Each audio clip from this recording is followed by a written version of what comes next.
আবারও বৈরী আবহাওয়ার কবলে সংযুক্ত আরব আমিরাত। বৃহস্পতিবার স্থানীয় সময় ভোর থেকেই ঝোড়ো হাওয়া সহ ভারী বৃষ্টি শুরু হয় দুবাই সহ দেশটির বিভিন্ন প্রান্তে। এতে নতুন করে জলাবদ্ধতার পাশাপাশি তলিয়ে গেছে বহু রাস্তাঘাট। ফলে রাস্তায় বের হয়ে ভোগান্তিতে পড়েন বাসিন্দারা। আশিক ইসলামের রিপোর্ট।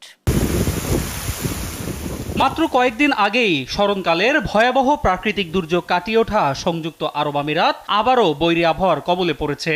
নজিরবিহীন বন্যার ক্ষত না কাটতেই বৃহস্পতিবার স্থানীয় সময় ভোর থেকে ফের ঝোড়ো হাওয়া সহ ভারী বৃষ্টিপাত দেখা দেয় দুবাই, আবুধাবি সহ দেশটির বিভিন্ন প্রান্তে। কাজে বহুত সমস্যা হইতেছে, কাজ করতে পারতেছি না, গাড়ি চলতেছে না, জায়গায় জায়গায় গাড়ি বা পানি বাজিছে।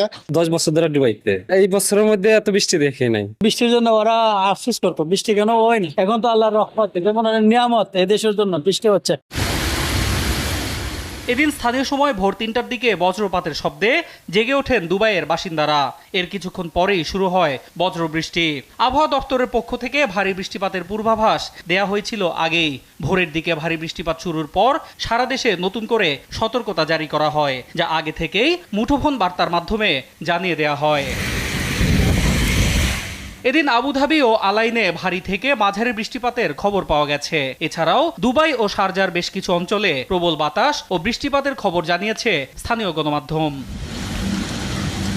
এদিকে বৈরী আবহাওয়ার কারণে জনসাধারণকে বৃষ্টির সময় বাড়তি নিরাপত্তা অনুসরণের পরামর্শ দিয়েছে দেশটির আবহাওয়া দফতর। শিক্ষা প্রতিষ্ঠানগুলোতে অনলাইন ক্লাস নেওয়ার ঘোষণা দেওয়া হয়েছে। এছাড়াও জরুরি প্রয়োজন ছাড়া গাড়ি চালানো থেকে বিরত থাকারও আহ্বান জানানো হয়। নিউজ ডেস্ক, দেশ টিভি।